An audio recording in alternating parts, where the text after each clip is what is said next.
Sa pagpasok ng Pilipinas sa panahon ng electric vehicles, isa sa mga sasakyang unti-unting nagbabago ay ang iconic nating jeepney. Mula sa tradisyonal na diesel engine, unti-unti nating nakikita ang paglabas ng mga electric jeepney o e-jeepney na mas tahimik, walang tailpipe emissions habang umaandar, at maaaring makatulong sa pagbawas ng paggamit ng fossil fuels. Pero alam nyo ba na hindi lamang isang kumpanya ang gumagawa at nagde-develop ng electric jeepney sa Pilipinas? Sa video na ito, aalamin natin ang mga kumpanyang gumagawa ng electric jeepney sa Pilipinas, at kung paano nila binabago ang kinabukasan ng ating pampublikong transportasyon. Kaya kung interesado ka sa mga bagong teknolohiya, electric vehicles, at mga proyekto sa transportasyon sa Pilipinas, siguraduhin panoorin ang buong video.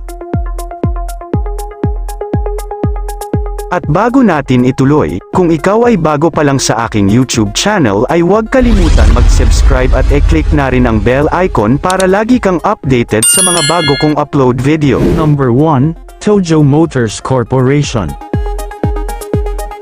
Ang Tojo Motors ay isang Filipino-owned company na nakilala sa paggawa at pagdevelop ng electric vehicles, kabilang ang electric jeepneys at iba pang electric utility vehicles. Isa sa kanilang mahalagang papel ay ang pagdevelop ng mga sasakyang maaaring gamitin sa public transportation at sa iba't ibang commercial applications. Ang konsepto ng Tojo ay hindi lamang basta palitan ang diesel engine ng electric motor. Ang challenge kasi sa paggawa ng electric jeepney ay kailangang isipin ang buong operasyon ng sasakyan. At higit sa lahat, kakayanin ba nitong bumiyahe ng buong araw sa public transportation? Dahil dito, mahalaga ang engineering ng battery pack, electric motor, charging system, chassis at body ng sasakyan. Ang pagkakaroon ng local manufacturer ay mahalaga dahil mas maraming bahagi ng production at maintenance ang maaaring may segowo dito mismo sa Pilipinas. Hindi lamang ito tungkol sa paggawa ng isang electric jeepney, ang mas malaking tanong ay maaari bang magkaroon ng Pilipinas ng sariling electric vehicle manufacturing industry? At isa ang Tojo Motors sa mga kumpanyang tumutulong na itulak ang direksyong iyon.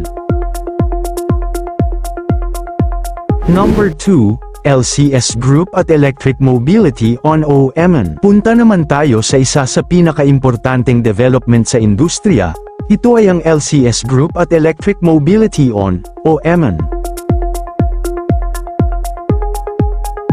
Kung pamilyar kayo sa Lima Technology Center sa Lipa, Batangas, dito nagkaroon ng malaking development para sa local production ng electric jeepneys. Ang partnership ng LCS at South Korean company na Electric Mobility On ay naglalayong mag-produce ng electric jeepneys dito mismo sa Pilipinas. Dahil iba ang simpleng pag-import ng finished electric jeepney kumpara sa pagkakaroon ng local assembly at manufacturing facility. Kapag locally produced ang sasakyan, mas maraming opportunity para magkaroon ng trabaho sa Pilipinas. Ang planta sa Batangas ay idinisenyo para sa production ng electric jeepneys, at iniulat na may target itong production capacity na maaaring umabot sa daan-daang units bawat buwan kapag fully operational. Kung lumaki ang demand para sa electric public utility vehicles, hindi na kailangang umasa lamang sa imported finished vehicles. Maaaring dito mismo sa Pilipinas manggaling ang malaking bahagi ng production, at hindi lamang local market ang maaaring target. Kapag naging competitive ang Philippine-made electric jeepney, mayroon ding posibilidad na maging bahagi ito ng export market. Ito ang dahilan kung bakit mahalagang bantayan ang development ng LCS at MN. Number 3, Francisco Motors Corporation. Pangatlo naman ay isang pangalan na siguradong pamilyar sa maraming Pilipino, Francisco Motors Corporation, o FMC.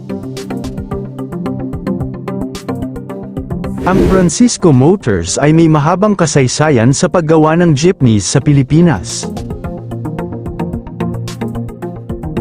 At ngayon, tulad ng maraming traditional automotive companies, kailangan din nilang harapin ang malaking pagbabago sa transportation industry. Sa halip na manatili lamang sa traditional internal combustion engine technology, pumasok din ang Francisco Motors sa development ng electric jeepneys. At mahalaga ang ganitong transition dahil mayroon silang karanasan sa paggawa ng jeepney body at understanding sa local jeepney market.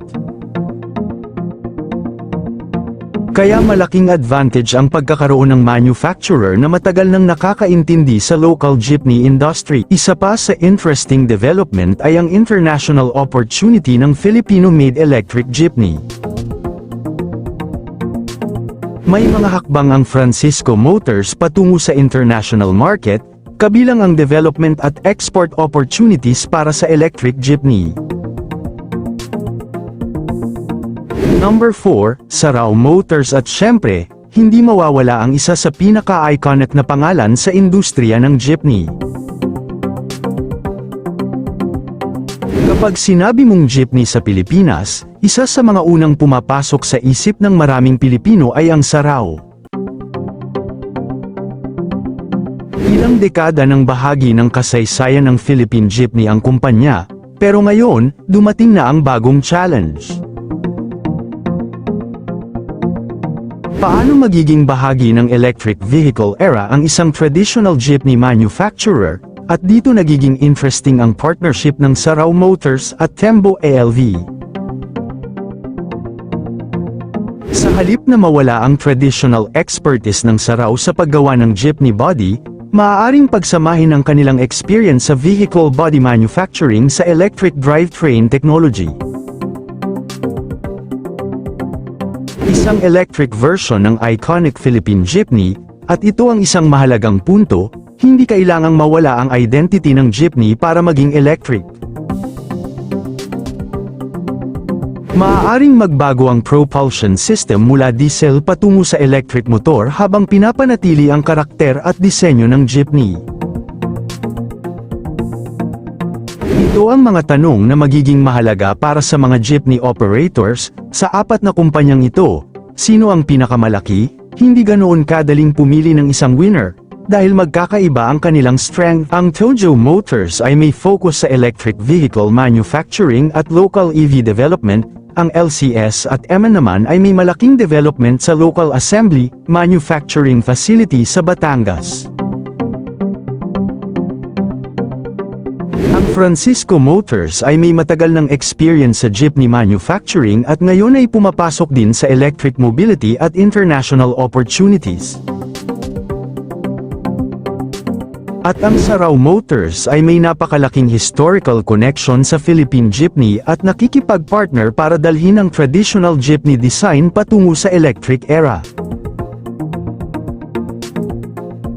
Huwag kalimutan i-share ang video at kung bago ka pa lang, mag-subscribe na rin, malaking tulong na yan, sa tulad naming content creator. Thanks for watching.